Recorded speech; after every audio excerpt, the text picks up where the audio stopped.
Jai Hind students, welcome to my YouTube channel. Students, change your life today. Don't gamble on the future. Act now without any further delay.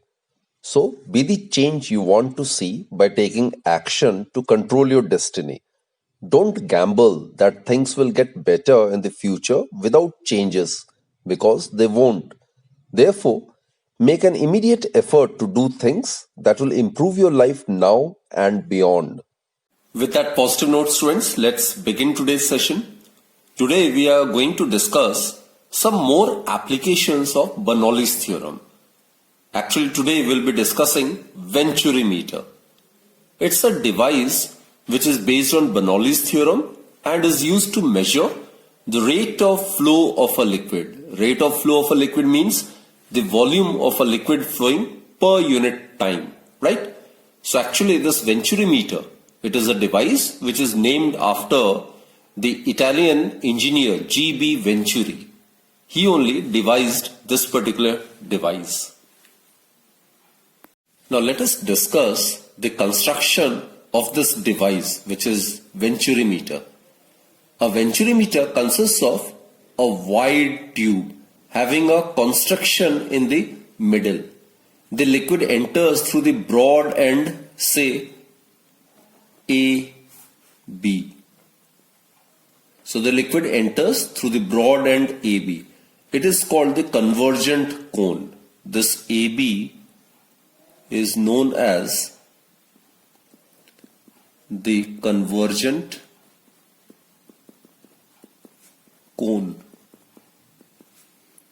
After passing through the narrow short horizontal part BC, suppose this is BC, this is a narrow short horizontal part. It is known as the throat. This portion of the Venturi meter is known as the throat. Right? Then it leaves through the other broad end CD. Suppose this is D. And this section, this is again a broad section CD through which the liquid leaves. It is known as a divergent cone.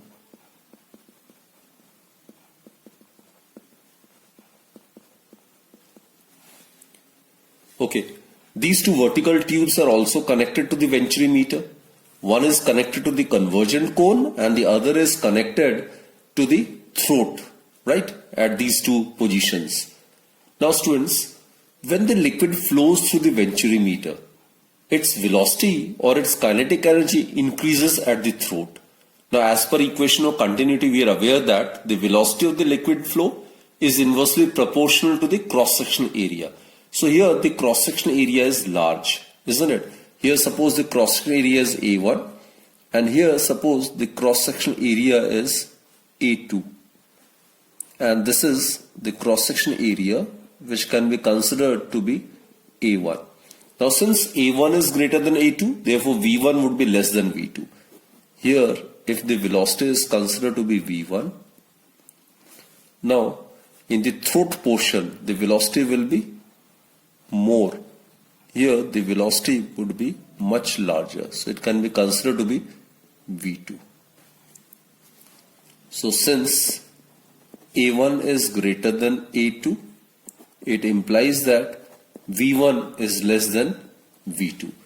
Therefore, the kinetic energy increases at the throat, which is the constriction. And therefore, students, the pressure energy or rather pressure at the throat decreases, right? So which further implies that where velocity is more, the pressure would be less. That is, P1 would be greater than P2. We are aware, students, if the fluid flows horizontally, then the sum of the pressure energy and the kinetic energy is constant. So that can remain constant. If the kinetic energy increases, then there must be decrease in the pressure energy. So here velocity is more, kinetic energy is more. So here pressure is less. Here velocity is less or kinetic energy is less. Therefore the pressure energy of the flowing liquid must be more, isn't it? So this decrease in the pressure at the throat, it can be easily measured by measuring the difference in the levels, which is H as shown in the figure. this H is the difference in the levels of the liquid in these two vertical tubes. So H can be easily noted down, right? Now I've assumed A1 and A2 be the areas of cross section of the venturi meter at the convergent cone and at the throat, right? So if we apply the equation of continuity, so as per the equation of continuity, we can write that as per equation of continuity, we are aware that A1V1 is equal to A2V2, right? Actually, its SI unit is meter square, velocity is meter per second. So SI unit of this entire term would be meter cube per second. Meter cube is the unit of volume, and second, it's the unit of time. So it is actually the volume of the liquid flowing per unit time. And that is what we know, we call it as the rate of flow of a liquid, right? So this is actually the rate of flow of liquid, which is the volume of the liquid flowing per unit time. So it can be represented by V. V is not volume, it is the volume of the liquid flowing per unit time. So put this as equation number 1. Clear? So from this we can also write like this: V2 it's equal to A1V1 divided by A2. Now students, the flow of the liquid through the venturi meter is horizontal. Like if we draw a reference level over here, the height would be constant, isn't it? That is, the liquid is flowing horizontally. So there won't be any change in the potential energy. So as a result, if we consider rho to be the density of the flowing liquid, then using Bernoulli's theorem we get, according to Bernoulli's theorem or Bernoulli's equation, we know that P1 by rho plus half V1 square is equal to P2 by rho plus half V2 square. There is no change in the potential energy, right? Because liquid is flowing horizontally through the venturi meter. P1 is the pressure over here. P2 is the pressure in this vertical tube, right? And V1 is the velocity over here, and V2 is the velocity in the throat, which is the construction part of the venturi meter. Now students, if we rearrange the terms, what we get is, multiplying both the sides by rho, so we get P1 plus half rho V1 square is equal to P2 plus half rho V2 square, which further implies that P1 minus P2 is equal to half rho V2 square minus V1 square. Clear? Now students, here the pressure difference, as I've stated, P1 is greater than P2. So pressure difference would be P1 minus P2. What is the difference in the height of the liquid level in these two vertical tubes? It is H, isn't it? So P1 minus P2 would be equal to H rho G. Rho is the density of the liquid under consideration. Clear students? In case we consider it to be H1, so P1 would be H1 rho G. In case we consider to be H2, P2 would be H2 rho G. So P1 minus P2 would be H1 minus H2 into rho G. And H1 minus H2, it would give us the difference in the heights of the levels of the liquid in these two vertical tubes.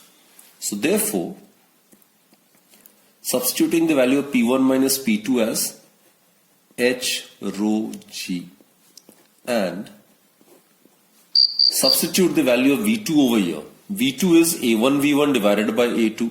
So we get A1 square V1 square divided by A2 square minus V1 square, which further implies that H, G, rho will get cancelled out, is equal to half V1 square can be taken as common.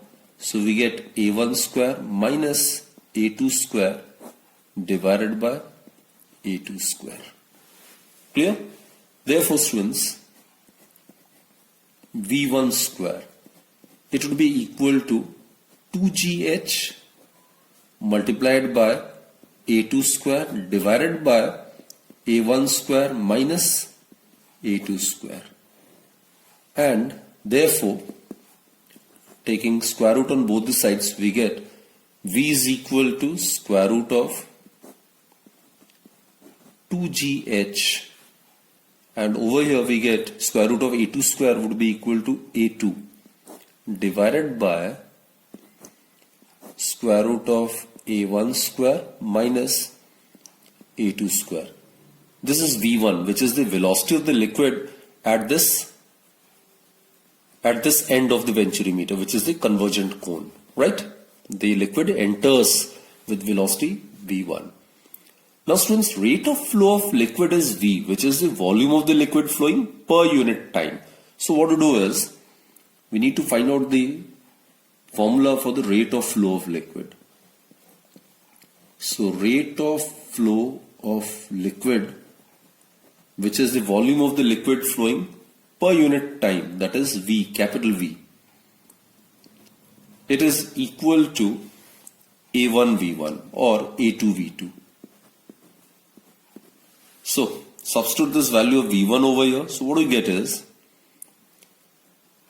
A1 A2 square root of 2GH divided by A1 square minus A2 square. Clear, students? So this is the formula for the rate of flow of a liquid which is flowing through a venturimeter. Rate of flow of liquid is the volume of the liquid flowing through the tube per unit time. SI unit of rate of flow of liquid would be meter cube per second. So this expression for the rate of flow of liquid has been found by using Bernoulli's theorem. So actually venturimeter, it's an application of Bernoulli's theorem. Another very important and interesting application of Bernoulli's theorem is to determine the flow of a liquid through an orifice. Now here what we have done is we have considered a vessel or a container having a narrow orifice, say at point O. It's a hole or an exit point through which the liquid can come out. It's known as an orifice. Suppose that the vessel contains this liquid of density rho. This is a liquid of density rho, right? And we have considered H to be the depth of the orifice, small h be the depth of the orifice below the free surface of the liquid. This is known as the free surface, which is in contact with air. It is known as the free surface of the liquid. So the orifice is at a depth h below the free surface of the liquid, right? So h is the depth of an orifice.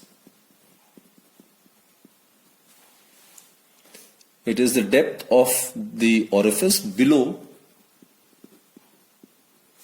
this surface, which is known as the free surface. So below the free surface of the liquid.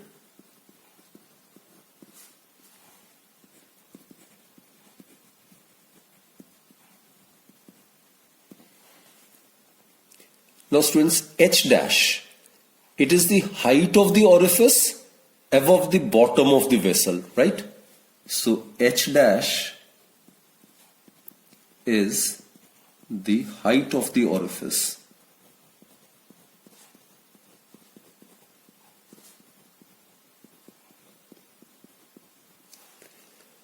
Which is above the bottom of the vessel. Above the bottom of the container or the vessel. And capital H be the total height of the liquid contained in this container. So from the diagram, it's pretty clear that capital H, which is the total height of the liquid in the container, it will be equal to H plus H dash. Put this as equation number 1, right? Now students, due to the pressure exerted by the liquid column, what happens is the liquid will rush out of this orifice, and this velocity v with which the liquid leaves the orifice, it is known as velocity of efflux. It is known as velocity of efflux. So our first objective is to find out the expression for this velocity of efflux. So the velocity of the liquid with which the liquid comes out of an orifice is known as the velocity of efflux. Now, its value will be determined by applying Bernoulli's theorem for the steady flow of liquid, right? Now students, as the liquid, it escapes through this hole or the orifice, then the free surface of the liquid tends to fall in the vessel. So if we consider the vessel to be quite wide, then the velocity of fall of the free surface of the liquid will be almost zero. Further students, as the free surface of the liquid and the liquid escaping from the orifice both are exposed to the atmosphere. So the pressure at this point, suppose this is pressure P1, and at this point where the liquid escapes, both can be considered to be same. That is, P1 is equal to P2 is equal to P, say atmospheric pressure.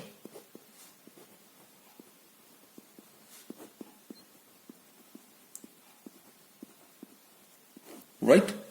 And what we have considered is, we have considered the container to be wide. So the velocity of fall of the free surface of the liquid will be almost zero. So here on the free surface, the velocity of the liquid can be considered to be zero. Right? Now let us apply Bernoulli's theorem over here. Right? Now according to Bernoulli's theorem, we are aware it is simply the extension of law of conservation of energy. So according to Bernoulli's theorem, the equation is P1 by rho, this is the pressure energy per unit volume of the liquid, plus half V1 square, this is the kinetic energy per unit mass of the liquid, plus GH1, it is the potential energy per unit mass of the liquid at point 1. This is position 1 and this is position 2, right, through an orifice. So it will be equal to P2 by rho plus half V2 square plus GH2. It is equal to constant. Now students, over here P1 is equal to P2, each being equal to atmospheric pressure. So P by rho plus half V1 square. Here the velocity of fall of the liquid is almost zero. So it is 0. Plus G H1. Here it's the total height from this reference level, and the height is capital H. It is equal to P2. Again P2 is equal to the atmospheric pressure divided by density, plus half V2 is this velocity, which is known as the velocity of efflux.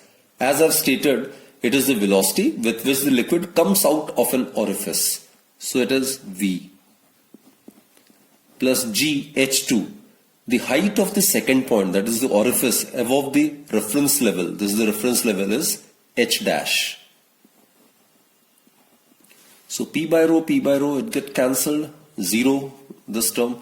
So it can be written as G capital H. It can be written as small h plus H dash. It is equal to half V square plus GH dash. GH dash, and both the sides will get cancelled. So what we are left with is GH is equal to half V square, or the velocity of efflux is equal to square root of 2gh. So this equation is the expression for the velocity of efflux. Now if A is considered to be the cross-section area of the orifice over here, the cross-section area, if it is considered to be small a, then the rate at which the liquid flows, that is the volume of the liquid flowing per second or per unit time, is given by V. V is not the volume, it is the volume of the liquid flowing per unit time. So SI unit is meter cube per second. It's the rate of flow of liquid.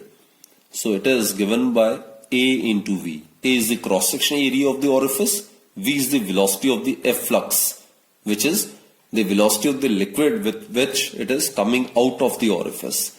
So we get A square root of twice GH. So this is the expression for the rate of flow of liquid through the orifice. The velocity of efflux of the liquid, just now we have proved it's given by square root of twice GH. This is the velocity of efflux, which is the velocity with which the liquid comes out of this orifice. And here H, students, it is the depth of the orifice below the free surface of the liquid. This is H. It is the depth of the orifice below the free surface of the liquid.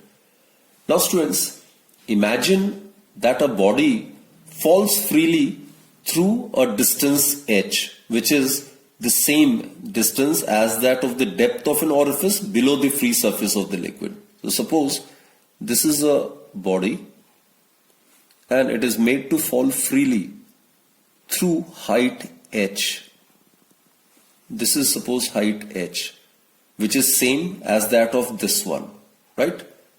Which is same as that of the depth of the orifice below the free surface. Now, after covering height h, suppose it attains velocity v dash and it is made to fall freely. So initial velocity would be equal to 0, isn't it? Now students, v dash is the velocity we have assumed to be attained by the body on reaching this point, right, from A to B. It is covering a vertical distance of h. So making use of third equation of motion, we know that v square minus u square is equal to 2as. The final velocity at this point, it is v dash square minus initial velocity during the free fall of a body is 0. Twice a will be replaced by acceleration due to gravity. S is the vertical distance, which in this case is h. So v dash is equal to square root of 2gh. Now students, both are same, isn't it? Velocity of efflux is equal to the velocity which is attained by this freely falling body, which covers the same distance h, which is the depth of the orifice below the free surface of the liquid. So from 1 and 2,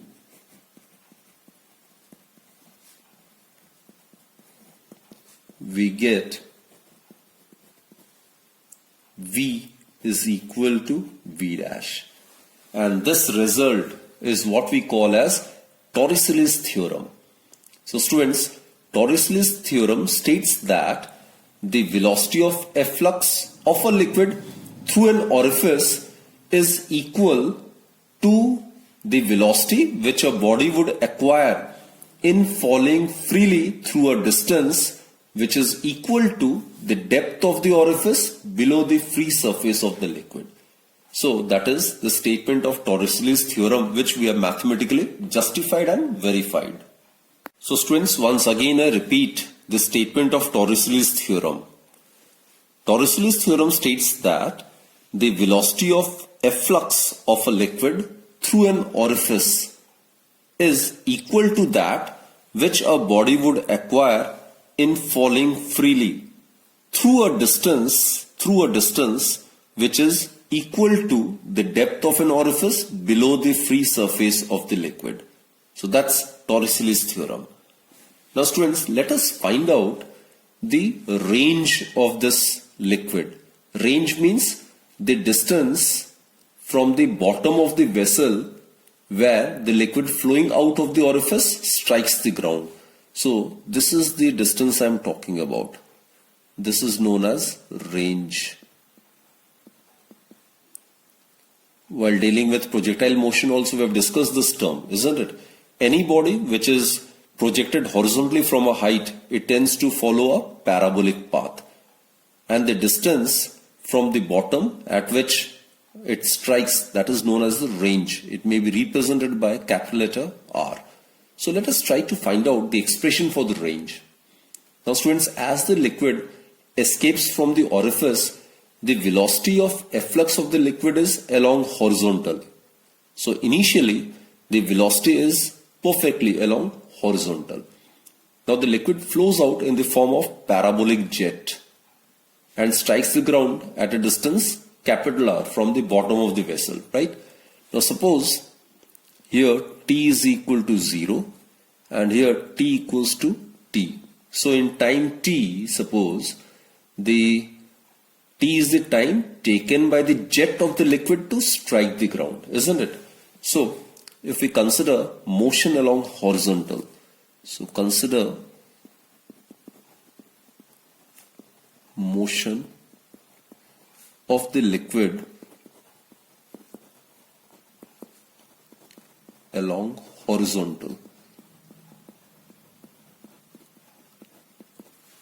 So we can make use of this equation. Let's consider a second equation of motion along the horizontal direction.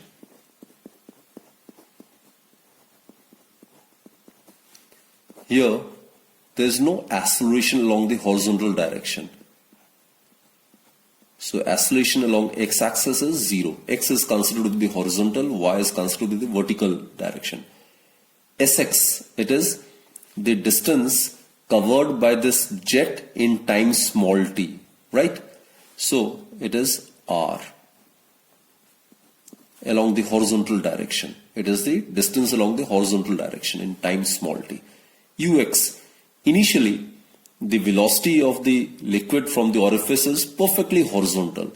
So initial horizontal component of velocity is this entire velocity of efflux, that is v. Time is t. Ax is 0, so we'll be left with r is equal to vt. So put this as equation number 3. Now consider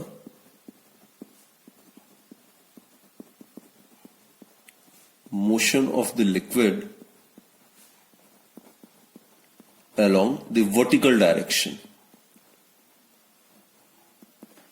Now again make use of the second equation of motion along y direction, which is the vertical direction.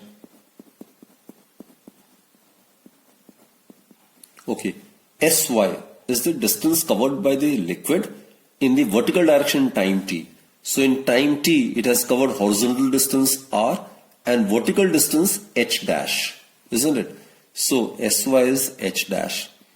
It is equal to uy. U is the initial velocity along y-axis. The entire velocity initially is horizontal, so there is no vertical component of velocity initially. It is falling freely under the influence of gravity, so Ay is small g. That is h dash, it's equal to half gt square, or the time of flight or time t during which the jet remains in air, that is given by square root of 2h dash divided by small g. Clear, students? Put this as equation number 4. Now from these two equations, we can substitute this value of small t over here and the value of v, which is the velocity of efflux, from equation 1. So from equation 1, 3 and 4 we get, from equation 1, 3 and 4 we get the range R it is equal to V, which is the velocity of efflux. It is square root of 2gh multiplied by small t, which is the time of flight actually. So it is square root of 2h dash divided by g. Square root of g divided by square root of g will get cancelled. So 2 into 2 is 4, and outside square root we will have twice square root of h into h dash. So this is the expression for the range. So the above is the expression for the range, which is actually the distance of the bottom of the vessel from the point on the ground where the liquid flowing out of the orifice strikes. So this is the expression for the range. Now let us try to attempt this question based on Torricellian theorem. Water stands at a height h in a tank whose sides are vertical, and orifice is made at a depth h on one of the walls, and the emerging stream of water strikes at a distance r from the tank on the floor.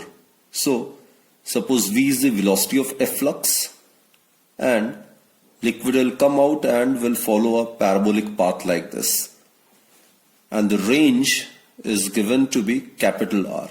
This is the range given.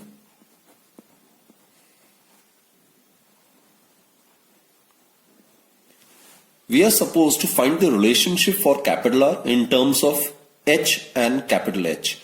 Capital H is the height, right? This height up to which the liquid is filled in the container. Small h is the depth of the orifice below the free surface of the liquid. And also we are supposed to find out the condition when this range R is maximum, right? So basically, students, we are aware that the velocity of efflux is given by, just now in the previous article we have proved, the velocity of efflux is given by square root of twice g into small h. Small h is the depth of the orifice below the free surface of the liquid, right? So this is the velocity of efflux. Also, the range, that is capital R, it is given by twice square root of h into h dash. H dash is the height of the orifice from the bottom of the container, right? So h dash can be written in terms of capital H and small h. So from here, from the diagram, it's clear that capital H is equal to h plus h dash, or h dash may be written as capital H minus small h. Therefore, the range would be given by twice square root small h, and in place of h dash we can write capital H minus small h, right? This is the expression for the range. Put this as equation number 1. Now students, this is clear that range of the liquid is a function of small h. Small h is a variable, right? It's the depth of the orifice below the free surface of the liquid. So for range to be maximum,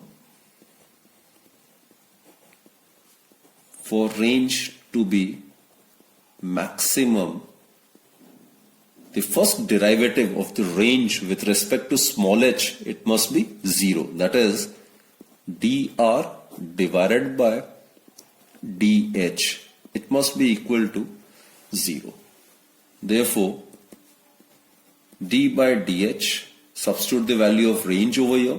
It is twice square root of h and capital H minus small h of square root of this.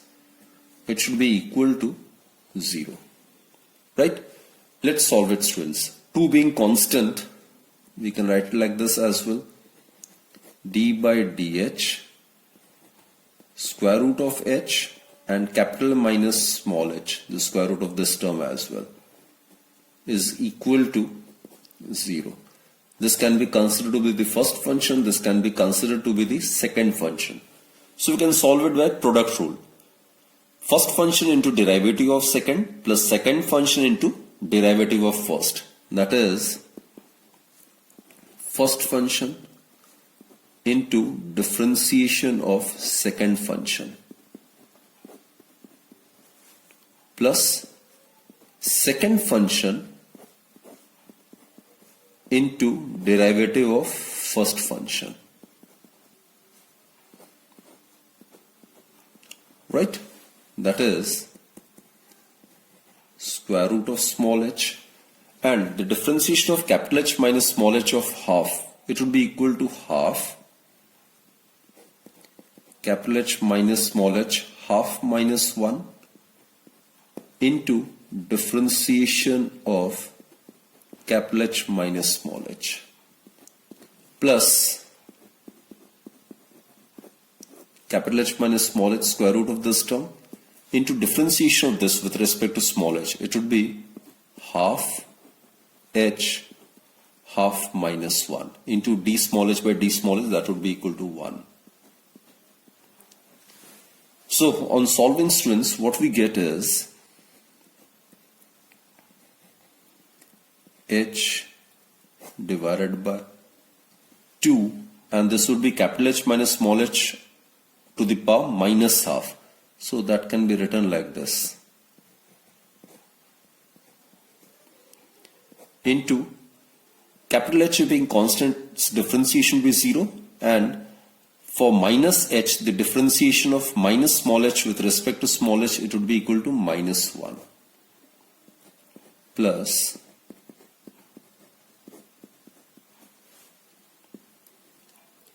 (1 by 2), and over here small h to the power minus half, so it can be written 1 by 2 to the power 2h to the power half. Clear? So therefore, students, if we rearrange the terms, what we get is capital H minus small h divided by h, and the square root of this entire term, it is equal to square root of small h divided by capital H minus small h, right? So on cross multiplication, what we get is capital H minus small h is equal to h, or 2h is equal to capital H, which further implies that small h is equal to capital H by 2. So this is the relationship between small h, which is the depth of the orifice below the free surface of the liquid, with capital H. Capital H is the total height up to which the liquid is filled in the given container, right? So this is the condition for obtaining maximum range. So let's find out the expression for the maximum range now. So R max, it will be given by twice square root of small h, and in place of capital H you can write twice into small h minus h. So what we get is twice square root of, we'll get h square, that is R max, the maximum range, it would be equal to twice into small h, right? This is the expression for the maximum range. So in other words, R max in terms of capital H, it may be written as twice into small h is capital H.